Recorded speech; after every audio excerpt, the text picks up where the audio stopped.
আল্লাহ তাআলা বলেন, وَإِذَا حُيِّيتُم بِتَحِيَّةٍ فَحَيُّوا بِأَحْسَنَ مِنْهَا أَوْ رُدُّوهَا إِنَّ اللَّهَ كَانَ عَلَى كُلِّ شَيْءٍ حَسِيبًا।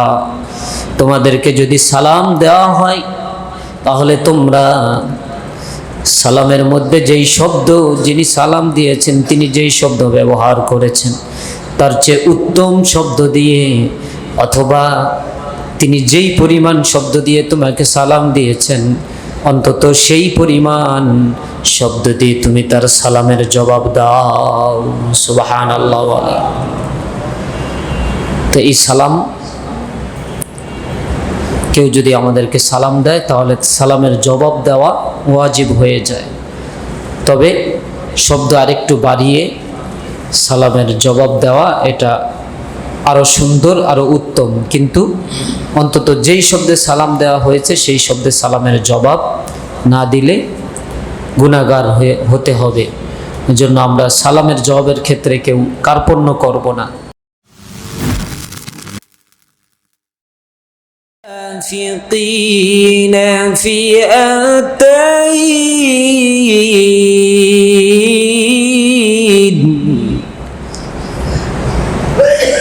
فما لكم في المنافقين فئتين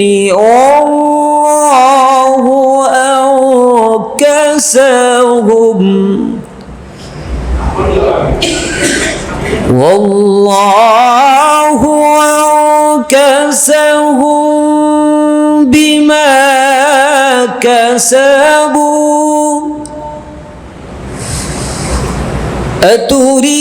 أتريدون أن تهدوا من أضل الله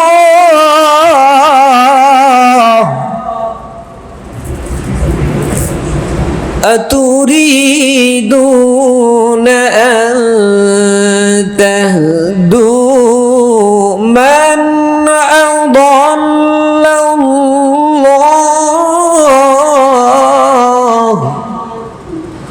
ومن يضلل الله فلن تجد له سبيلا صدق الله العظيم الحمد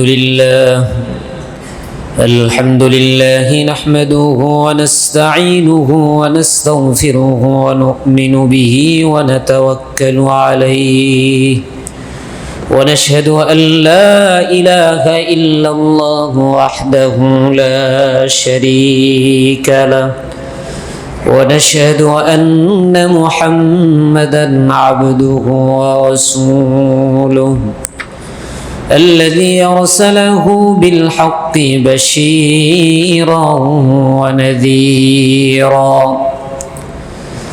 من يهده الله فلا مضل له ومن يضلله فلا هادي له ونشهد أن محمدًا عبده ورسوله الذي أرسله بالحق بشيرا ونذيرا وداعيا إلى الله بإذنه وسراجا منيرا أما بعد فقد قال الله تعالى وإذا حييتم بتحية فحيوا بأحسن منها أو ردوها إن الله كان على كل شيء حسيبا وقد جاء في الحديث الشريف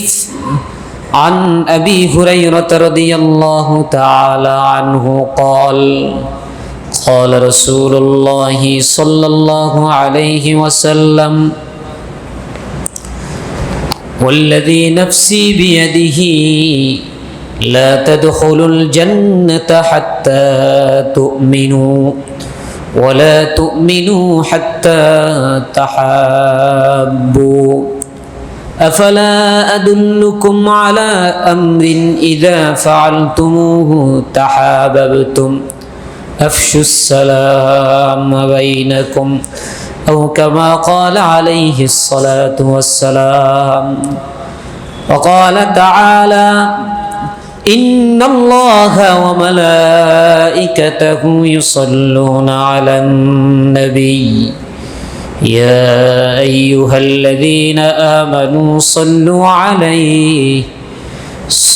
عليه وسلموا تسليما اللهم صل على سيدنا محمد وعلى آل سيدنا محمد كما صليت على إبراهيم وعلى آل إبراهيم إنك حميد مجيد اللهم بارك على محمد وعلى آل محمد كما باركت على إبراهيم وعلى آل إبراهيم إنك حميد مجيد بلغ العلا بكماله كشف الدجى بجماله حسنت جميع خصاله صلى الله عليه وآله لا إله إلا الله لا إله إلا الله لا إله إلا الله لا إله إلا الله محمد رسول الله صلى الله عليه وسلم আমাদের ধারাবাহিক তাফসীর সূরা নিসায়ের 58 নং আয়াতে চলে আল্লাহ রাব্বুল আলামিন এখানে অনেকে আছেন যারা প্রত্যেকটা তাফসীরেই উপস্থিত থাকার চেষ্টা করেন অনেকে অল্প কিছুতে বিভিন্ন অজুহাতে বিভিন্ন অপারগতার কারণে উপস্থিত থাকতে পারেন না কেউ কেউ এমনও থাকতে পারেন যে আজকেই নতুন তো যাই হোক সর্বদিক মিলে আল্লাহ রাব্বুল আলামিন আমাদেরকে যে কোরআন মাজিদের এই মহা গুরুত্বপূর্ণ এক মজলিসে সভায় সমাবেশে বসার তৌফিক দিয়েছেন এটা আল্লাহ রাব্বুল আলামিনের আমাদের প্রতি অনেক বড় নিয়ামত অনেক বড় অনুগ্রহ এজন্য শুকরিয়া আদায় করি আলহামদুলিল্লাহ এটা যে অনেক বড় নিয়ামত অনেক বড় অনুগ্রহ এটা এখন বুঝে আসবে না এখন মনে হবে এই তো একটু অন্যদের দেখা দেখি বসলাম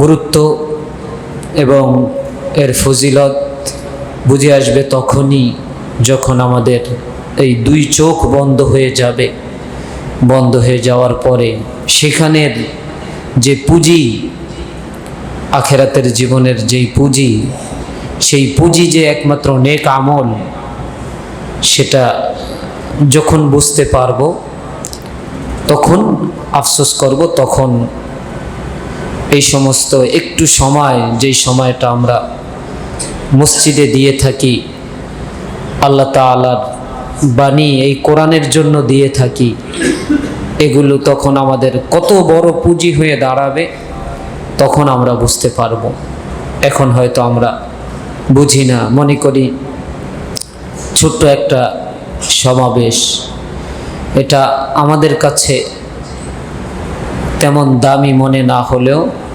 আল্লাহ রাব্বুল আলামিনের কাছে এই মজলিস অনেক দামি জোরে বলেন সুবহানাল্লাহ কত দামি আল্লাহ রাব্বুল আলামিন নবী সাল্লাল্লাহু আলাইহি ওয়াসাল্লামের জবানিতে জানিয়ে দেন যারা আল্লাহ রাব্বুল আলামিনের জিকির করতে, কোরআনের আলোচনা করতে একত্রিত হয়, মজলিসে একত্রিত হয়। এরা সাধারণ কোনো মানুষ থাকে না, এদের এই সমাবেশটাকে আল্লাহ রাব্বুল আলামিন ফেরেশতা দিয়ে বেষ্টন করে দেন। সুবহানাল্লাহ। হাফফাত আলাইহিমুল মালাইকা ওয়া গাশিয়াতহুমুর রাহমান। ফেরেশতারা এই মজলিসটাকে একেবারে আসমান পর্যন্ত, আরশ পর্যন্ত বেষ্টন করে বসে ঘিরে ফেলেন। সুবহানাল্লাহ। সুতরাং এই মজলিসের দাম আল্লাহর কাছে অনেক বড়, অনেক প্রিয়। দুনিয়ার কোনো সমাবেশ করতে গেলে সেখানে ফুল দিয়ে আলো ঝলমলের বিভিন্ন ব্যবস্থা করে অনেক আকর্ষণীয় করে তোলার চেষ্টা করা হয়। এজন্য আমরা মনে করি, দেখা যায় কোনো অনুষ্ঠানে গেলে সেই অনুষ্ঠানে কি বার্তা দেওয়া হয়, কি আলোচনা হয়, সেগুলোর থেকে আমাদের কাছে বেশি আকর্ষণীয় থাকে সেই মঞ্চটা কিভাবে সাজানো হয়েছে, সেখানে কত আলোকসজ্জার ব্যবস্থা করা হয়েছে, কত ফুলের ব্যবস্থা করা হয়েছে, এগুলোর দিকে আমাদের দৃষ্টি সেখানে বেশি থাকে। কিন্তু কোরআনের মজলিসে যদিও আলোকসজ্জা কম থাকে, যদিও ফুলদানিগুলো না থাকে, ফুলের ব্যবস্থা না থাকে, তবুও এই মজলিসকে আল্লাহ রাব্বুল আলামিন জান্নাতি পরিবেশ, জান্নাতি ফুল দিয়ে এটাকে সজ্জিত করে দেন। সুবহানাল্লাহ। সুতরাং আল্লাহ তাআলা আমাদেরকে এই মহা গুরুত্বপূর্ণ মজলিসে একটু সময় ব্যয় করার তৌফিক দান করেছেন। এজন্য সকলে শুকরিয়া আদায় করি, আলহামদুলিল্লাহ। তো আমরা 58 নং আয়াত, 85 নং আয়াতে সূরা নিসার এখানে আলোচনা চলছে, সালামের আলোচনা। আল্লাহ তাআলা বলেন, وَإِذَا حُيِّيتُم بِتَحِيَّةٍ فَحَيُّوا بِأَحْسَنَ مِنْهَا أَوْ رُدُّوهَا إِنَّ اللَّهَ كَانَ عَلَى كُلِّ شَيْءٍ حَسِيبًا। তোমাদেরকে যদি সালাম দেওয়া হয় তাহলে তোমরা সালামের মধ্যে যেই শব্দ, যিনি সালাম দিয়েছেন তিনি যেই শব্দ ব্যবহার করেছেন তার চেয়ে উত্তম শব্দ দিয়ে, অথবা তিনি যেই পরিমাণ শব্দ দিয়ে তোমাকে সালাম দিয়েছেন অন্তত সেই পরিমাণ শব্দ দিয়ে তুমি তার সালামের জবাব দাও। সুবহানাল্লাহ।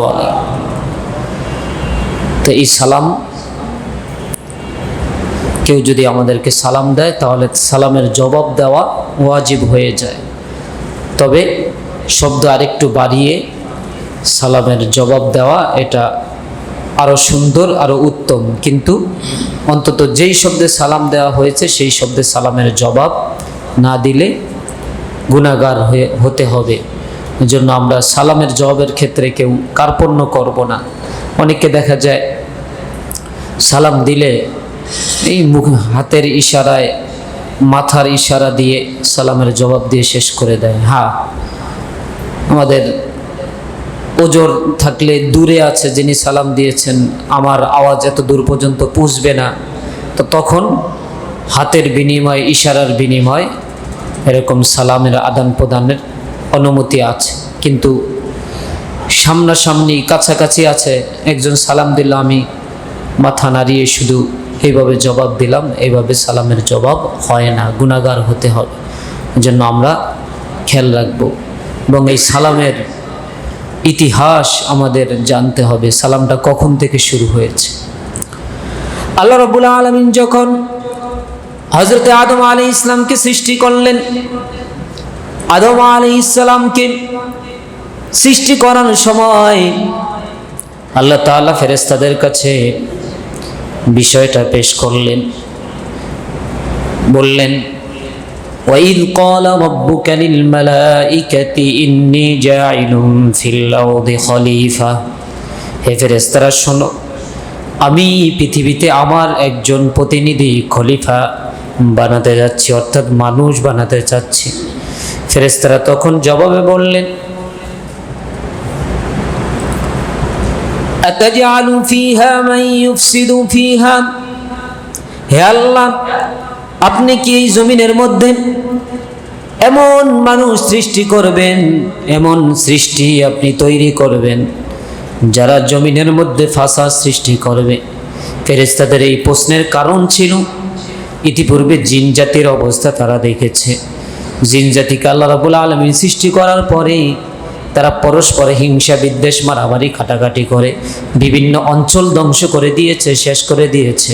এজন্য ফেরেশতাদের মধ্যে প্রশ্ন জেগেছে যে আমরা ভিন্ন, অন্য সৃষ্টি এই জিন জাতি তারা পরস্পর ঝগড়া বিবাদ মারামারি কাটাকাটি করে বিভিন্ন জনপদ বিভিন্ন অঞ্চল তারা নষ্ট করে দিচ্ছে। সুতরাং অন্য এরকমই কি আরেকটি সৃষ্টি হবে কি না? এজন্য তারা আল্লাহর প্রশ্নের আল্লাহ তাআলা তাদের কাছে যখন বিষয়টা পেশ করলেন, তারা জবাবে বললেন, আতাজআলু ফীহা মান ইউফসিদু ফীহা ওয়া ইয়াসফিকুদ দিমা, আপনি কি এই জমিনের মধ্যে এমন আরেকটা সৃষ্টি করতে চাচ্ছেন যারা ফাসাদ সৃষ্টি করবে এবং জমিনকে নষ্ট করে ফেলবে, রক্তপাত করবে? আল্লাহ রাব্বুল আলামিন বললেন, ইন্নী আ'লামু মা লা তা'লামুন, আমি যা জানি তোমরা তা জানো না। এই মানুষকে সৃষ্টি আল্লাহ রাব্বুল আলামিন কি জন্য করবেন এটা ফেরেশতারা বুঝতে পারে নাই। এজন্য আল্লাহ রাব্বুল আলামিন বললেন, তোমরা জানো না এর মধ্যে আমি কি লুকায়িত রেখেছি। এরপরে আদম আলাইহিস সালামকে সৃষ্টি করার পরে ফেরেশতাদের ওই কথার জবাব দেওয়ার জন্য আল্লাহ রাব্বুল আলামিন আদম আলাইহিস সালামকে সকল ইলম শিক্ষা দিয়ে যত জ্ঞান আছে, এমনকি পৃথিবীর যতদিন পৃথিবী অস্তিত্বে থাকবে, কিয়ামত সংঘটিত হওয়ার আগ পর্যন্ত এই পৃথিবীর মধ্যে যত ধরনের বস্তু তৈরি হবে, যত কিছু সৃষ্টি হবে, সেটা আল্লাহ রাব্বুল আলামিন ঐশীভাবে সৃষ্টি করুক না কেন, অথবা আল্লাহ তাআলার দেওয়া মূল উপাদান দিয়ে দুনিয়ার মানুষ আবিষ্কার করুক না কেন, বিজ্ঞানীরা আবিষ্কার করুক না কেন, এই পৃথিবীর শেষ পর্যন্ত যতগুলো বস্তু আছে প্রত্যেক বস্তুর পরিচয়, নাম এবং সেগুলোর আকৃতি আল্লাহ রাব্বুল আলামিন হযরত আদম আলাইহিস সালামকে শিক্ষা দিয়ে এরপর আদম আলাইহিস সালামকে ফেরেশতাদের সামনে পেশ করেছেন। সুবহানাল্লাহ। وعلم آدم الأسماء كلها ثم عرضهم على الملائكة فقال أنبئوني بأسماء هؤلاء إن كنتم صادقين।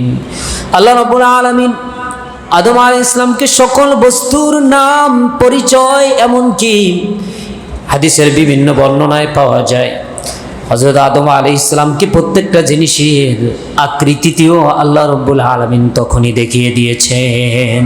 সুবহানাল্লাহ। এই যে বর্তমান কত কিছু আধুনিক তৈরি হয়, এই সব কিছুর নাম, পরিচয়, কোনটার কি উপকার, কোনটার কি ক্ষতির দিক আছে, পার্শ্ব প্রতিক্রিয়া আছে কিনা, এই সব কিছু আল্লাহ রাব্বুল আলামিন আদম আলাইহিস সালামকে তখন শিক্ষা দিয়েছেন।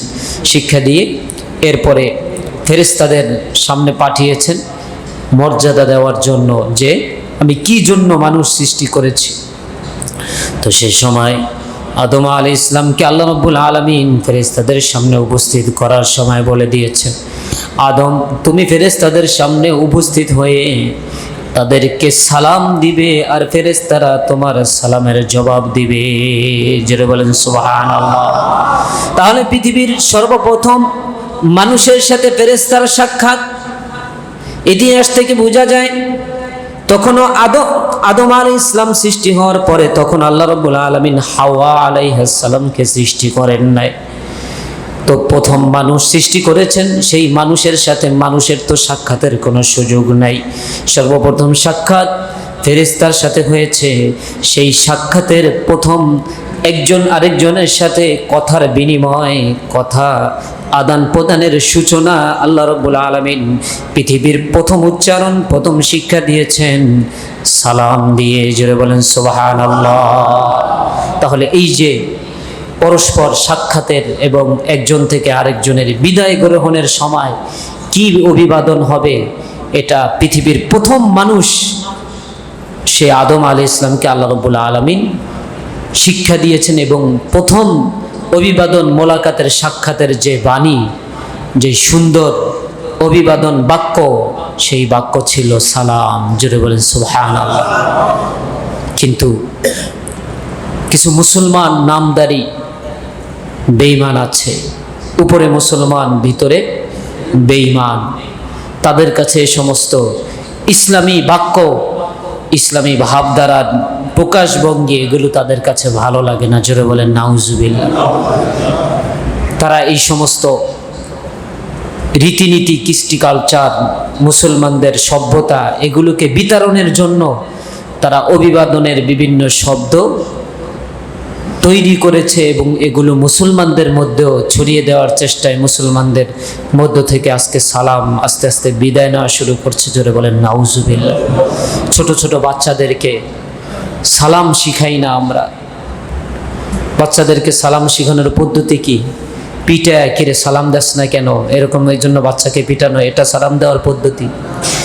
বিশ্বনবী সাল্লাল্লাহু আলাইহি ওয়াসাল্লাম, যার থেকে সম্মানী কোনো ব্যক্তি নাই, সেই নবী সাল্লাল্লাহু আলাইহি ওয়াসাল্লাম ছোট ছোট বাচ্চাদেরকে তিনি আগে আগে সালাম দিতেন। যারা বলেন সুবহানাল্লাহ। সালামের প্রচারের মাধ্যম হলো সালাম দেওয়ার মাধ্যমে সালাম প্রচার করা। ছোট বাচ্চারা, বড়রা আমরা যা করি সেটা থেকেই ছোট বাচ্চারা শিখে। কি বলেন ঠিক কিনা? আমার ছোট বাচ্চা 2.5 বছর বয়স, আমাদের ঘরে আরও প্রায় 6 মাস আগ থেকে, যখন থেকে একটু একটু কথা বলা শিখেছে, ঘরে মেহমান আসলে, যে কোনো মেহমান ঢুকলেই বলে যে ফল কাইটটা দাও, আম কাইটটা দাও। তো এই কথাগুলো, এই বিষয়গুলো শিখেছে কিভাবে? ঘরে এগুলোর প্রচলন থাকার কারণে এগুলো শিখতে পেরেছে। তো ছোট বাচ্চারা যা দেখে সেটাই তারা শিখে। এজন্য আমাদের সতর্ক থাকতে হবে। এখান থেকে আমাদের শিক্ষা গ্রহণ করতে হবে যে আমাদের প্রত্যেকটা আচরণ তাদের জন্য শিক্ষা। যদি আমরা খারাপ আচরণ করি, সেই খারাপ আচরণ থেকে তারা খারাপ আচরণ শিখবে। এজন্য একজন দার্শনিক আলেম তিনি বলেছেন, কোনো মা বাবা যেন তার সন্তানের সামনে কখনো ঝগড়া বিবাদ না করে। সন্তানের সামনে তারা ভালো আচরণ করবে। হ্যাঁ, রাগ থাকবে, ক্ষোভ থাকবে, মনোমালিন্য থাকবে, বাদানুবাদ হবে, কথার বিবাদ হবে, সব কিছু হবে, কিন্তু সেগুলো সন্তানের আড়ালে। আপনি যদি সন্তানের সামনে এরকম ঝগড়া বিবাদ, কথা কাটাকাটি করেন, এখান থেকে আপনার সন্তানের মন মানসিকতা খিটখিটে হয়ে যাবে। সে অন্য মানুষের সাথেও এরকম আচরণ করবে। এজন্য আমাদের সতর্ক থাকতে হবে। সন্তানের সামনে কখনো পরস্পর স্বামী স্ত্রীর ঝগড়া বিবাদ এগুলো করা যাবে না। তো সন্তানকে আমাদের ভালো শিক্ষা দিতে হবে। আমরা যদি নিজের দিকে চিন্তা করে আমি বাবা হয়ে সন্তানকে কেন সালাম দিব, আমার তো মান ইজ্জত যায়, নাউজুবিল্লাহ, তাহলে আল্লাহর নবী সাল্লাল্লাহু আলাইহি ওয়াসাল্লামের মতো শ্রেষ্ঠ মানব যদি তিনি যদি ছোট ছোট বাচ্চা শিশুদের সামনে নির্দ্বিধায় সবার আগে সালাম দিতে পারেন, তাহলে আমরা কি হয়ে গেছি? শুধু আমাদের সন্তান নয়, প্রতিটা ক্ষেত্রে আমরা আগে সালাম দেওয়ার চেষ্টা করব। আল্লাহ নবী সাল্লাল্লাহু আলাইহি ওয়াসাল্লাম বলেন, আল বাদিউ বিস সালাম বারিউম মিনাল কিবর। যে ব্যক্তি আগে সালাম দিতে পারে তার মধ্যে কোনো অহংকার থাকতে পারে না, সে অহংকার থেকে মুক্ত হয়ে যায়। সুবহানাল্লাহ বলেন। অহংকার অনেক বড় রোগ। এই অহংকারী শয়তানকে আল্লাহ তাআলার শ্রেষ্ঠ আবেদ থেকে, আল্লাহ তাআলার শ্রেষ্ঠ ইবাদত গুজার বান্দা থেকে নিকৃষ্ট লানত-প্রাপ্ত বান্দাতে পরিণত করেছে এই অহংকার। শয়তান অহংকার করে কি বলেছে? পৃথিবীর মধ্যে শিরকের আগেও আল্লাহ তাআলার শিরিক হলো আল্লাহ তাআলার কাছে সবচেয়ে নিকৃষ্টতম অপরাধ। আল্লাহ তাআলা সব গুনাহ মাফ করে দিতে পারেন, মাফ করে দিবেন, কিন্তু শিরিক এটাকে আল্লাহ রাব্বুল আলামিন মাফ করবেন না। আল্লাহ রাব্বুল আলামিন পবিত্র কোরআন মাজিদে বলে দিয়েছেন, ইন্নাল্লাহা লা ইয়াগফিরু আন ইউশরাকা বিহি ওয়া ইয়াগফিরু মা দুনা যালিকা লিমান ইয়াশা। আল্লাহ তাআলা তার সাথে কেউ যদি শিরিক করে, কোনো কিছুর অংশীদারিত্ব তার সাথে যদি যুক্ত করে, তাহলে আল্লাহ রাব্বুল আলামিন সেই গুনাহ মাফ করেন না। এছাড়া অন্য যত গুনাহ আছে সেই গুনাহগুলো আল্লাহ রাব্বুল আলামিন মাফ করে দেন, যখন ইচ্ছা, যেভাবে ইচ্ছা, যাকে ইচ্ছা আল্লাহ তাআলা মাফ করে দেন। জোরে বলেন সুবহানাল্লাহ। কিন্তু শিরিক করে ফেললে কেউ যদি ঈমান নবায়ন না করে, তাহলে তার এই গুনাহ মাফ নাই। সে ঈমান থেকে শিরিকের মাধ্যমে বের হয়ে যাওয়ার পরে আবার যদি ঈমান নবায়ন করে, নতুন করে তাকে আবার ঈমান আনতে হবে, কালেমা পড়তে হবে এবং আগের ধ্যান ধারণা সব বাদ দিয়ে এরপরে আবার ঈমানের মধ্যে প্রবেশ করতে হবে। তো সেই গুনাহও পৃথিবীতে আগে শুরু হয় নাই, বরং পৃথিবীর মধ্যে সর্বপ্রথম গুনাহ তৈরি হয়েছে, গুনাহ করা হয়েছে অহংকার আর হিংসা। জোরে বলেন নাউজুবিল্লাহ। শয়তান অহংকার করেছে, হিংসা করেছে। এই কারণে শয়তান আল্লাহ তাআলার নিকটবর্তী বান্দা ছিল, ইবাদত গুজার বান্দা ছিল। শয়তান এত ইবাদত করেছে, এত সিজদা করেছে, পৃথিবীর মধ্যে এক চুল পরিমাণ জায়গা নাই যেখানে শয়তান সিজদা দেয় না। সুবহানাল্লাহ। তো আগের সিজদাগুলো দিয়েছে নিজের থেকে, আল্লাহর হুকুম ছাড়া। কিন্তু আল্লাহ রাব্বুল আলামিন তাকে একটা হুকুম করেছেন, একটা সিজদার হুকুম করেছেন। আল্লাহ তাআলার হুকুম পালন করে সেই সিজদাটা না করার কারণে, অবাধ্য হওয়ার কারণে, সেই অবাধ্য কি কারণে হয়েছে? নিজের ইগো, নিজের অহংকার, এই ইগোই তাকে ধ্বংস করে দিয়েছে। আল্লাহ যখন তাকে আদেশ করেছে উসজুদু লি আদম, হে শয়তান এবং ফেরেশতা সকলকে একত্রিত করে আল্লাহ রাব্বুল আলামিন বলছেন উসজুদু লি আদম, তোমরা আদমকে সিজদা করো।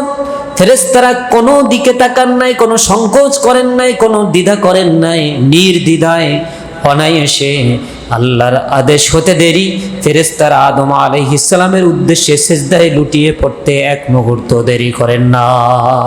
সুবহানাল্লাহ। আর শয়তান তার ইগোর কারণে, অহংকারের কারণে বলে বসলো খলাকতানি মিন নারিন ওয়া খলাকতাহু মিন তিন, আল্লাহ আপনি আমাকে আগুন দিয়ে সৃষ্টি করেছেন, আমি আগুনের দাম বেশি, আগুনের গতি থাকে উপরের দিকে আর মাটির গতি থাকে নিচের দিকে। মাটি সব সময় নিচে থাকে, যদি কখনো মাটি ভিজে যায় তাহলে মাটি নিম্নগামী হয়। এমনকি মাটি, নরম মাটি, এটা মানুষকেও নিম্ন গতি করে, মানুষ চলতে পারে না, চলার সময় মানুষের পা দাবিয়ে দেয়। এজন্য মাটির গতি নিম্ন দিকে, নিম্ন গতির কোনো কিছুকে ঊর্ধ্বগতি সম্পন্ন শক্তি সিজদা করতে পারে না। নাউজুবিল্লাহ বলে অহংকার করে শেষ করে দিয়েছে। সুতরাং মনে রাখতে হবে এই অহংকার অনেক বড় মারাত্মক ব্যাধি। পৃথিবীর মধ্যে সর্বপ্রথম যে দুইটা গুনাহ হয়েছে, একটা হলো হিংসা, সেই হিংসাও শয়তান করেছে। যে আমি এতদিন আল্লাহর ইবাদত করেছি, আল্লাহর জন্য আমল করেছি, আর আজকে আদম কিছুই করে নাই, তার আগেই আদমরে সৃষ্টির পর আমার সিজদা করতে হবে। যে আদম অল্প দিনেই এত বড় বড় পদ পেয়ে যাবে, এত কিছু, এত সম্মান পেয়ে যাবে, এটা তো আমার সহ্য হয় না। তাই এই হিংসা আর অহংকার শয়তানকে শেষ করে দিয়েছে। সুতরাং আমাদের এই অহংকার থেকে মুক্ত থাকতে হবে। আল্লাহ নবী সাল্লাল্লাহু আলাইহি ওয়াসাল্লাম বলেন লা ইয়াদখুলুল জান্নাতা মান কানা ফি কলবিহি মিসকালু যাররাতিন মিন কিবর, ওই ব্যক্তি জান্নাতে প্রবেশ করতে পারবে না যার অন্তরে সরিষার দানা পরিমাণ অহংকার থাকবে, সে জান্নাতে প্রবেশ করতে পারবে না। নাউজুবিল্লাহ। তো সেই অহংকার দূর না করতে পারলে আমার অনেক ইবাদতের মাধ্যমে আমি হয়তো জান্নাতের উপযুক্ত হয়ে যাব, কিন্তু অহংকারের কারণে জান্নাতে প্রবেশ করা যাবে না। নাউজুবিল্লাহ। অহংকার কত ভয়াবহ আল্লাহ রাব্বুল আলামিন হাদিসে কুদসির মাধ্যমে জানায়া দেন, আল আযামাতু রিদাই ওয়াল কিবরিয়াউ ইজারি, অহংকার হলো আমার পরিধেয়, লুঙ্গির নাই, মানুষ যেরকম লুঙ্গি অথবা সালোয়ার দিয়ে তার লজ্জা স্থানকে রাখে, একটা মানুষের জরুরি পোশাক হলো তার লজ্জা স্থান ঢাকার পোশাক। এই পরিমাণ যদি তার পোশাক থাকে, সে অন্তত যদি পুরা শরীর ডাকতে নাও পারে, ওই পরিমাণ শরীর দেখে জরুরি একটা কাজে সে বের হতে পারে। কি বলেন ঠিক কি না? আপনার হঠাৎ করে সব কাজ শেষ করে বাজার থেকে সব কিছু কিনে নিয়ে এসেছেন, ঘরে ঢুকে দেখেন জরুরি একটা জিনিস নাই, দোকান থেকে আনতে হবে। এই অবস্থায় আপনার সব কাপড় চোপড় যদি নষ্ট থাকে, শুধুমাত্র লজ্জা স্থান ঢাকার পরিমাণ, সতর যেই পরিমাণ ওই পরিমাণ ঢাকার কাপড়, এটা জরুরি কাপড় থাকলে ওটা পরে আপনি জরুরি দোকান থেকে আপনার জরুরি প্রয়োজনীয় জিনিসটা আনতে পারবেন। আর যদি ওটাও না থাকে তাহলে, সুতরাং লুঙ্গির এটা অনেক গুরুত্বপূর্ণ এবং সেলোয়ার এগুলো অনেক গুরুত্বপূর্ণ, সেটা বোঝানোর জন্য আল্লাহ রাব্বুল আলামিন বলছেন অহংকার হলো আমার লুঙ্গি। তো একজনের লুঙ্গি যদি আরেকজনে নিয়ে যেতে চায়, আমরা কি দিব? কেউ কাউকে দিব যে আমার পরিধীয় লুঙ্গি নাই? এমন অবস্থায় যদি আমার সেলোয়ার অথবা লুঙ্গি আরেকজনে টানে, তাকে কি আমি ছেড়ে দিব, নাকি সাথে সাথে তাকে আক্রমণ করা শুরু করব? তাকে প্রতিহত করে যেভাবে পারি আমার সর্বশক্তি দিয়ে হলো আমি আমার এই কাপড়টাকে হেফাজত করব, রক্ষা করব। তো আল্লাহ তাআলা বলছেন যে অহংকার হলো আমার পরিধেয় বস্তু, এটা নিয়ে যদি কেউ টানাটানি করে তাহলে আমি এটা সহ্য করব না। জোরে বলেন সুবহানাল্লাহ। তো সেই অহংকার অনেক মারাত্মক ব্যাধি, হৃদয়ের অন্তরের ব্যাধি যেগুলো আছে এগুলোর মধ্যে অহংকার সবচেয়ে বড় মারাত্মক ব্যাধি। এই অহংকার দূর করতে হবে। আত্মশুদ্ধির জন্য যে সমস্ত যুগ যুগ ধরে উলামায়ে কেরাম, সাহাবায়ে কেরাম, তাবিঈনে কেরাম যত নির্দেশনা দিয়েছেন, যত সবক দিয়েছেন, সর্বপ্রথম তারা এই অহংকার দূর করার যতগুলো ব্যবস্থা আছে এই সমস্ত ব্যবস্থাপনা তারা দিয়ে থাকেন। তো সেই অহংকার দূর করার অনেক কার্যকরী একটা মাধ্যম আল্লাহ নবী সাল্লাল্লাহু আলাইহি ওয়াসাল্লাম বলে দিয়েছেন, আল বাদিউ বিসসালাম বারিউম মিনাল কিবর। যারা আগে আগে সালাম দিতে পারে তারা অহংকার থেকে চিরমুক্ত থাকতে পারে। সুবহানাল্লাহ। এজন্য আমরা আমাদের সন্তান, আমাদের ছোট কর্মচারী হোক, আমার অধীনস্থ হোক, যত মানুষ যেরকমই থাকুক না কেন, আমরা আগে আগে সালাম দেওয়ার চেষ্টা করব। পারবো না ইনশাআল্লাহ? কে কে আগে আগে সালাম দিয়ে আমার ভিতরে অহংকার দূর করবো? আল্লাহ আমাদের সকলকে তৌফিক দান করুন, সকলকে আগে। তো এইভাবে আমাদের ঘরে, আমাদের সমাজে, আমাদের পরিবেশে এই সালামের বাস্তবায়ন আমাদের করতে হবে। আমরা বাস্তবায়ন করতে পারি না, আমরা আমাদের পরিবেশটাকে সালামের পরিবেশ করতে পারি নাই বলে নাস্তিক এবং ইসলাম বিদ্বেষীরা এই কথা বলার সাহস পায় যে সালাম চলবে না। টাটা সহ আরও যত এই সমস্ত তাদের আমদানি করা যে সমস্ত শব্দ, এগুলোকে তারা বলে যে বাংলাদেশের সভ্যতার সাথে ওই সমস্ত আরবি শব্দের মিল নাই, এজন্য এগুলো চলবে না। তাদের বানানো শব্দ নাকি চলবে। জোরে বলেন নাউজুবিল্লাহ। শব্দ আরবি বাংলা ভাষায় না, এই জন্য এগুলো চলবে না। তাহলে তোমাদের আমদানি করা এগুলো চলবে কি কারণে? সেগুলো তো বাংলা শব্দ নয়, সেগুলো তো ইংরেজি শব্দ, অন্য হিন্দি শব্দ, উর্দু শব্দ, তাহলে সেগুলো চলবে কেন? আসলে মূল অজুহাত এটা নয়। আরবি সব কিছু আপনি কিভাবে বাদ দিবেন? সব কিছুকে বাদ দিতে পারবেন না। আল্লাহ এই শব্দ আরবি শব্দ, সেটাও বাদ দিয়ে দিবেন? নাউজুবিল্লাহ। যত চেষ্টা করেন না কেন, কেউ যত চেষ্টা করুক না কেন, আল্লাহ রাব্বুল আলামিন আল্লাহর নামকে সুউচ্চ করে পৃথিবীতে রাখবেন। পৃথিবীর কেউ আল্লাহর এই নাম মুছে দিতে পারবে না। শুধু আল্লাহর নাম কেন, আল্লাহর নবী মুহাম্মদ সাল্লাল্লাহু আলাইহি ওয়াসাল্লামের নাম পৃথিবী থেকে কেউ মুছে দিতে পারবে না। সুবহানাল্লাহ বলেন। শুধু মুসলমানদের মুখে নয়, আল্লাহ রাব্বুল আলামিন বেদ্দিন, ইহুদি, খ্রিস্টানদের মুখেও আল্লাহর নবী মুহাম্মদ সাল্লাল্লাহু আলাইহি ওয়াসাল্লামের নাম উচ্চারণ রেখে দিবেন। সুবহানাল্লাহ বলেন। পৃথিবীর শ্রেষ্ঠ মনীষীদেরকে নিয়ে বই লেখা হয়, সেই বইয়ের মধ্যে সর্বপ্রথম খ্রিস্টানরা, ইহুদিরা যেই লেখুক না কেন, সর্বপ্রথম ব্যক্তির নাম মুহাম্মদ সাল্লাল্লাহু আলাইহি ওয়াসাল্লামের নাম লেখা হয়ে যায়। নবী সাল্লাল্লাহু আলাইহি ওয়াসাল্লামের নাম পৃথিবীতে থাকবে না, এই ঘোষণা আবু লাহাব দিয়েছে। বলেছেন, মুহাম্মদ তুমি তো নির্বংশ, তোমার সন্তান হয়ে হয়ে মারা যায়। আল্লাহর নবী সাল্লাল্লাহু আলাইহি ওয়াসাল্লামকে আল্লাহ তাআলা পুত্র সন্তান দান করেছিলেন।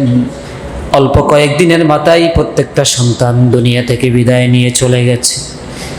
নবী সাল্লাল্লাহু আলাইহি ওয়াসাল্লামের সন্তান চলে যাওয়ার কারণে তার শত্রুরা আবু জাহেল, আবু লাহাব সহ বলতে লাগলো, মুহাম্মাদের কোনো সন্তানই তো, পুত্র সন্তানই তো বাঁচে না, আর মেয়ে দিয়ে তো আর বংশ বেঁচে থাকে না, বংশ অস্তিত্ব টিকে থাকে না, পুরুষ সন্তান তো চলে যায়, সুতরাং মুহাম্মদ নির্বংশ। নাউজুবিল্লাহ বলে। আল্লাহ রাব্বুল আলামিন কাফেরদের এই দৃষ্টতাপূর্ণ কথার জবাবে আল্লাহ রাব্বুল আলামিন ডাক দিয়ে নবী সাল্লাল্লাহু আলাইহি ওয়াসাল্লামকে সান্ত্বনা দিয়ে বলেন, ইন্না আ'তাইনাকাল কাউসার ফাসাল্লি লিরাব্বিকা ওয়ানহার ইন্না শানিয়াকা হুয়াল আবতার। হে নবী, আপনাকে তারা নির্বংশ বলে, আপনার বংশ নাকি টিকে থাকবে না। শুনে রাখুন, আমি আল্লাহ ঘোষণা দিচ্ছি, আপনি নির্বংশ নয়, বরং আপনার শত্রুরাই চির নির্বংশ। সুবহানাল্লাহ বলে। এজন্যই আজ পর্যন্ত নবী সাল্লাল্লাহু আলাইহি ওয়াসাল্লামের নাম উচ্চারিত হচ্ছে। একটা বংশে কি জন্য টিকে থাকতে হয়? বংশের প্রজন্ম যদি টিকে থাকে তাহলে বংশের নাম থাকে, কি বলেন ঠিক কিনা? যে বংশের লোকেরা বেঁচে থাকে তাদের মাধ্যমে ওই বংশের নাম টিকে থাকে। তো এই জন্যই তো বংশ জারি থাকলে, বংশে জারি থাকার যেই উপকারিতা, যেই ফায়দা, এটা এই মাধ্যমে হয়। তো সেটাই যদি উদ্দেশ্য থাকে তাহলে নবী সাল্লাল্লাহু আলাইহি ওয়াসাল্লামের নাম, এটা তার বংশের লোকের মাধ্যমে শুধু চির স্মরণীয় রয়ে থাকে নাই, শুধু মুসলমানদের মুখে নয়, আল্লাহ রাব্বুল আলামিন এই নামকে এত সুন্দরভাবে স্মরণীয় করে রেখে দিয়েছেন, শুধু মুসলমানের মুখ দিয়ে উচ্চারণ করার প্রয়োজন হয় না। ইহুদি খ্রিস্টান যারা বিধর্মী আছে, যারা নবী সাল্লাল্লাহু আলাইহি ওয়াসাল্লামকে মানেও না, তাদের মুখে মুখেও নবী সাল্লাল্লাহু আলাইহি ওয়াসাল্লামের নাম উচ্চারিত হয়। সুবহানাল্লাহ। বিধর্মীদের পার্লামেন্টে আলোচনা হয়, তোমরা যদি আদর্শ রাষ্ট্র পরিচালনা করতে চাও তাহলে মুহাম্মাদের আদর্শগুলো অনুসরণ করো। সুবহানাল্লাহ বলে। তোমরা যদি আদর্শ সমাজ পরিচালনা করতে চাও, আদর্শ পরিবার যদি পরিচালনা করতে চাও, তাহলে তোমরা মুহাম্মাদের প্রতি ঈমান আনো আর না আনো, তার আদর্শ সমাজ গঠনের যেই ভূমিকাগুলো আছে এই ভূমিকাগুলো অনুসরণ করো, তাহলেই তোমরা আদর্শ সমাজ এবং আদর্শ পরিবার এমনকি আদর্শ রাষ্ট্র গঠন করতে পারবে। সুবহানাল্লাহ। আজকে পুরা পৃথিবীর গণতন্ত্র বলি, সমাজতন্ত্র বলি, যতগুলো তন্ত্রমন্ত্র আছে প্রত্যেকটার মধ্যে দেখা যাবে যে নবী সাল্লাল্লাহু আলাইহি ওয়াসাল্লামের অনুসরণীয় আদর্শগুলো তারা তাদের ভিতরে বাছাই করে সেগুলো ঢুকিয়ে দিয়েছে। যদিও লেখা নাই যেটা মুহাম্মাদের আদর্শ, কিন্তু সেই আদর্শগুলোই তারা বাস্তবায়ন করছে। তো এই জন্য আমার ভাইয়েরা, আমার বন্ধুরা, নবী সাল্লাল্লাহু আলাইহি ওয়াসাল্লামের নাম এবং আল্লাহ তাআলার নাম এবং কোরআনের এই বাণী, এই আরবি বাক্য, এই সালাম, সুবহানাল্লাহ, আলহামদুলিল্লাহ, এই শব্দগুলোকে মুসলমান নামধারী কিছু মানুষ আছে তাদের সহ্য হয় না। এগুলো শুনলে তাদের গা জ্বালা ধরে যায়। এমনকি তারা বলে যে বইয়ের মধ্যে অতে অজু করে নামাজ ধরি, এই কথা নাকি থাকতে পারবে না। জোরে বলেন নাউজুবিল্লাহ। কেন? এটা তো ইসলামের কথা, এটা তো কোরআনের কথা। এই বই হবে সর্বজনীন, সকল ভাষাভাষী পড়বে, এর মধ্যে হিন্দু থাকবে, বৌদ্ধ থাকবে, সুতরাং এর মধ্যে ইসলামের কথা থাকবে কেন? এই কথা বিভিন্ন তারা দাবি বলে। তবে দাদির জাবির উত্তরে কথা হলো, তোমরা যতই চেষ্টা করো আল্লাহর নাম তোমরা দুনিয়া থেকে মুছে যাবে, তোমরা হারিয়ে যাবে। কতজন বলেছিল এই বাংলাদেশে আল্লাহর নাম থাকবে না, ইসলামের নাম থাকবে না, মুসলমানরা থাকবে না, তারা সবাই চলে গেছে। আল্লাহ রাব্বুল আলামিন এগুলোকে এখনো পর্যন্ত টিকিয়ে রেখেছেন। সুবহানাল্লাহ বলা। এজন্য সব কিছু চলে গেলেও আল্লাহ রাব্বুল আলামিন ইসলামকে টিকিয়ে রাখবেন ইনশাআল্লাহ। কিন্তু আল্লাহ তাআলা তো ইসলামকে হেফাজত করবেন, টিকিয়ে রাখবেন, কিন্তু আমি আমার মধ্যে, আমার পরিবারের মধ্যে, আমার সমাজের মধ্যে এই ইসলামকে রাখার ক্ষেত্রে আমি কতটুকু ভূমিকা পালন করতে পারছি, এটার হিসাব আল্লাহ তাআলা আমার কাছ থেকে নেবেন। তো এই জন্য ইসলামের যে রীতিনীতিগুলো আছে, বিশেষ করে এই সালামের প্রচলন, এটা আমাদের অভ্যাস করাতে হবে। ছোট বাচ্চাদেরকে ঘর থেকে বের হওয়ার সময় সালাম দিয়ে বের হব, আবার প্রবেশের সময় সালাম দিব, স্ত্রীকে আমি আগে সালাম দিব, আরও যত সদস্য আছে এটা যেন চিন্তা না করি আমি কেন আগে সালাম দিব, আমাকে সালাম দিতে হবে। দোকানে আমি যদি দোকানের মালিক হই তাহলে এই কথা চিন্তা করব না যে আমার কর্মচারীর সালামের অপেক্ষা আমি থাকব।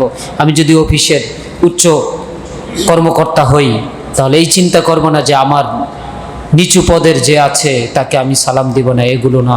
এটা আল্লাহ নবী সাল্লাল্লাহু আলাইহি ওয়াসাল্লামের শিক্ষা নয়।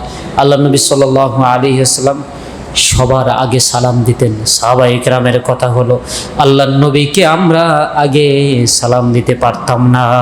জোরে বলেন সুবহানাল্লাহ। এই নবী এত শ্রেষ্ঠ হওয়ার পরে, পৃথিবীর শ্রেষ্ঠ মানব হওয়ার পরে, তিনি যদি সবার আগে সালামের ক্ষেত্রে প্রতিযোগিতায় সবার অগ্রগামী থাকতে পারেন, সেই নবীর উম্মত হয়ে আমরা কেন পিছিয়ে থাকব? তো সালাম এক হলো মোলাকাতের সময় সালাম, যেই সালামের সূচনা বলেছি যে সর্বপ্রথম হযরত আদম আলাইহিস সালাম সালাম দিয়েছেন, সেই সালামের জবাব ফেরেশতারা দিয়েছেন।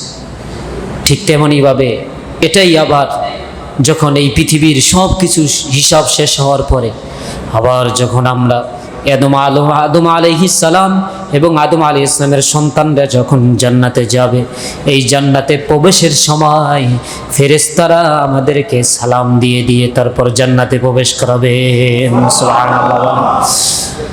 وقالوا سلام عليكم طبتم فادخلوها خالدين وقال لهم خزنتها।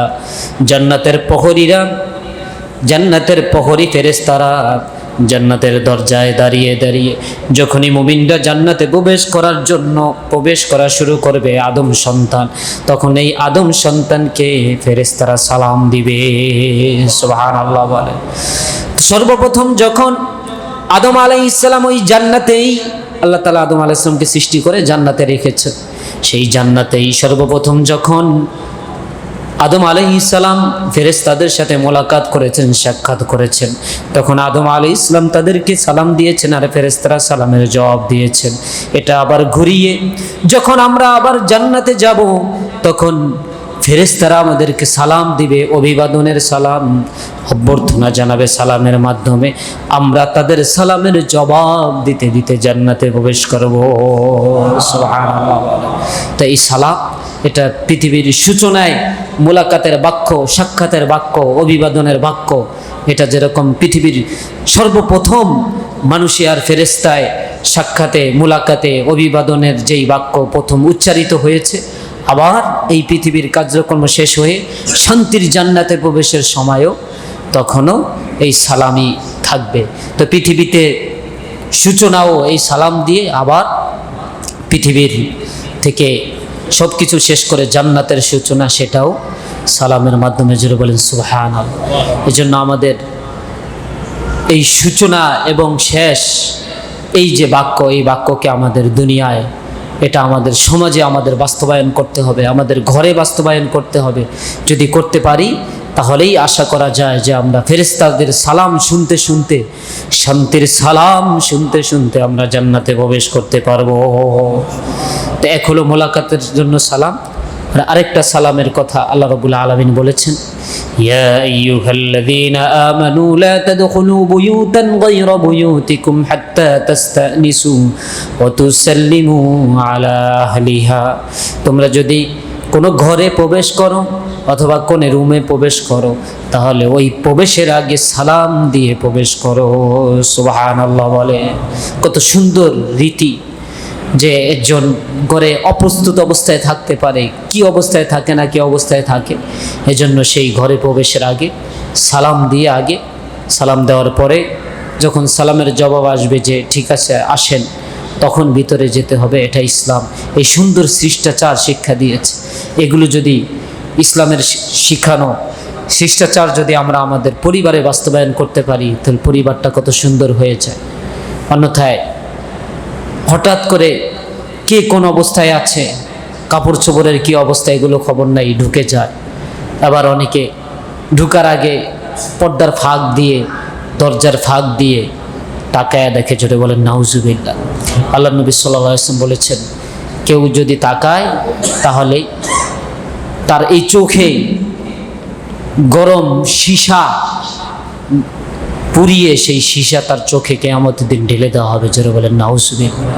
এই জন্য আমার ভাইয়েরা, আমার বন্ধুরা, আল্লাহ তাআলার শিখানো এই সালাম, এটা আমাদের প্রচার ঘটাতে হবে। ঘটালে কি হবে? আল্লাহ নবী সাল্লাল্লাহু আলাইহি ওয়াসাল্লাম বলেন, তোমরা জান্নাতে প্রবেশ করতে পারবে না যতক্ষণ পর্যন্ত তোমরা পরিপূর্ণ মুমিন না হতে পারবে। আর পরিপূর্ণ মুমিন তোমরা হতে পারবে না যতক্ষণ পর্যন্ত তোমরা পরস্পর ভালোবাসা বিনিময় না করো। আর তোমরা কিসের মাধ্যমে তোমাদের পরস্পর ভালোবাসা তৈরি হবে, আমি কি তোমাদেরকে সেই বিষয়ে নির্দেশনা দিব না? আল্লাহ নবী এই কথা বলে আবার সাথে সাথেই বলে দিলেন, সেটা হলো তোমাদের পরস্পরের সালাম।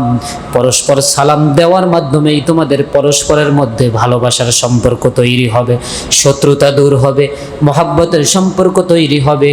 এর মাধ্যমে তোমরা পাক্কা মুমিন হতে পারবে, আর পাক্কা মুমিন হওয়ার মাধ্যমে তোমরা জান্নাতে যেতে পারবে। তো সালাম বিষয়ে আল্লাহ নবী সাল্লাল্লাহু আলাইহি ওয়াসাল্লাম অনেক গুরুত্ব দিয়েছেন।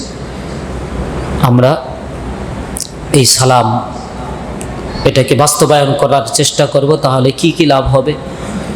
এই যে আমাদের সন্তান মা বাবার মধ্যে বাজাবাজি, এবং স্বামী স্ত্রীর মধ্যে বাজাবাজি, সমাজের একজনের সাথে আরেকজনের বাজাবাজি, এমনকি ভাই ভাইয়ের বাজাবাজি, এগুলো সব মিটে যাবে এবং ভালোবাসার সম্পর্ক তৈরি হবে।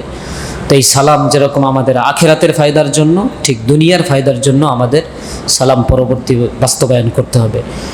ইন্নাল্লাহা কানা আলা কুল্লি শাইইন হাসিবা। আল্লাহ তাআলা বলছেন, বান্দার যত আমল আছে সব আমল আল্লাহ তাআলা পুঙ্খানুপুঙ্খানুভাবে হিসাব রাখেন। ছোট বড় যত আমল হোক না কেন, এমনকি এই যে সালাম, এই সালাম দেওয়া এবং সালামের জবাব দেওয়া, প্রত্যেকটার সওয়াব আল্লাহ রাব্বুল আলামিন হিসাব করে রেখে দিবেন। সুবহানাল্লাহ বলেন। এবং এগুলোর প্রতিদান ওই জান্নাতে দিয়ে দিবেন। আল্লাহু লা ইলাহা ইল্লাহু, আল্লাহ মহান সত্তা, যা তিনি ছাড়ার কোনো উপাস্য নেই। লা ইয়াজমাআন্নাকুম ইলা ইয়াউমিল কিয়ামাতি লা রাইবা ফি, কিয়ামতের দিন আল্লাহ তাআলা আমাদের সকলকে একত্রিত করবেন, যেই দিন নিয়ে কোনো সন্দেহ নাই। কোনো সন্দেহ আছে? কিয়ামত সংঘটিত হবে, এটা নিয়ে কোনো সন্দেহ নাই। লা ইয়াজমাআন্নাকুম ইলা ইয়াউমিল কিয়ামাতি লা রাইবা ফি ওয়ামান আসদাকু মিনাল্লাহি হাদিস, ওয়ামান আসদাকু মিনাল্লাহি হাদিসা। আর আল্লাহর চেয়ে সত্য কথায় সত্যবাদী, আল্লাহর চেয়ে আর কোনো এত বড় সত্যবাদী নাই। আছে? আল্লাহ কোনো মিথ্যা কথা কোনো দিন বলেন নাই। এটা আল্লাহ তাআলা যেরকম বলেছেন, কিয়ামতের দিন শয়তানও বলবে, ইন্নাল্লাহা ওয়াদাকুম ওয়াদাল হক। শয়তান সকল মানুষকে বলবে, আল্লাহ তোমাদের সাথে যতগুলো ওয়াদা করেছেন সকল ওয়াদা সত্য ওয়াদা করেছেন, আর আমি শয়তান তোমাদের সাথে যত প্রতিশ্রুতি দিয়েছি সবগুলো মিথ্যা প্রতিশ্রুতি দিয়েছি। নাউজুবিল্লাহ বলেন। শয়তানের প্রতিশ্রুতির সূচনাই মিথ্যা দিয়ে আল্লাহ তাআলা বলছেন, আদম লা তাকরাবা হাদিহিশ শাজারা, তুমি এই গাছের কাছেও যেও না।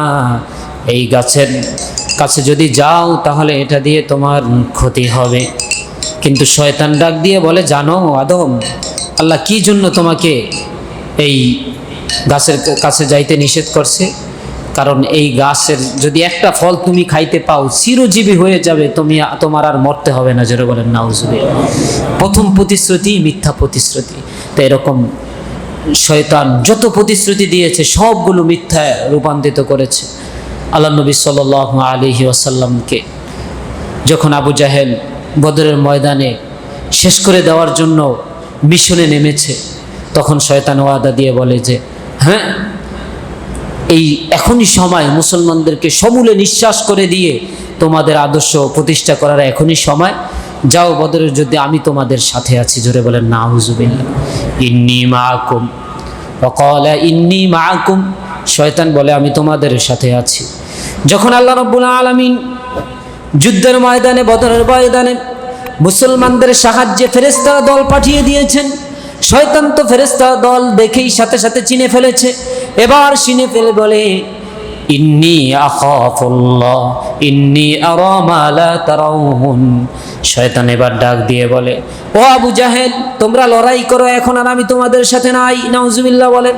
একটু আগে ওয়াদা করে আসছে যে তোমরা নামো, আমি সর্বশক্তি দিয়ে তোমাদের সাথে আছি। এবার যখন ফেরেশতাদের দল দেখেছে, চিনে গিয়ে এবার একেবারে পিছন ফিরে পলানো শুরু করেছে, আর এদিকে তাকায় না, ওই পিছন দিকে ফিরে জোরে জোরে বলতে শুরু করছে ইন্নী আরা মা লা তারাউনা ইন্নী আখাফুল্লাহ। ওরে আবু জাহেল, এমন এমন মানুষ আমি দেখছি, এমন এমন বাহিনী আমি দেখছি, যেই বাহিনী তোমরা দেখতে পাও না। সুতরাং এখন আর আমার এখানে থাকার সুযোগ নাই, আমি তোমাদের থেকে পালালাম। যেভাবে ইচ্ছা, যেভাবে পারি, কিভাবে পারি আমি পালানো শুরু করে দিয়েছি। এইভাবে শয়তান পালাই। এরকম প্রত্যেকটা ক্ষেত্রে মানুষকে, আমাদেরকেও প্ররোচনা দিবে, বলে করো করো, এটা করলে কিচ্ছু হবে না, ঠিক আছে, আবার একটু পরে তওবা করে নিবে, এরকম বিভিন্নভাবে প্রতিশ্রুতি দেয়। যখনই বান্দা আবার গুনায় লিপ্ত হয়ে যায়, প্রতিশ্রুতি দেওয়ার পর তখন বলে যে এমন বড় গুনাহ করছো, আল্লাহর কাছে আর মাপ নাই। নাউজুবিল্লাহ বলে। তো প্রত্যেকটা কথা, শয়তানের প্রত্যেকটা কথা মিথ্যায় পরিপূর্ণ। এজন্য শয়তানের মিথ্যা প্রবঞ্চনা থেকে আমাদের বাঁচতে হবে।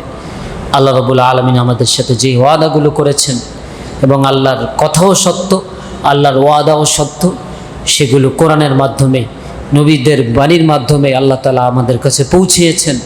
সেগুলো মেনে মেনে আমরা যদি চলতে পারি, এবং এই সালামের সহ যত নেক আমল আছে, এগুলোর কথা আল্লাহ রাব্বুল আলামিন আমাদেরকে প্রতিশ্রুতি দিয়েছেন, আমরা এগুলো পালন করতে পারলে আল্লাহ রাব্বুল আলামিন আমাদেরকে জান্নাত দান করবেন। আল্লাহ রাব্বুল আলামিন আমাদের সকলকে তৌফিক দান করেন। সকলেই বলে আমিন।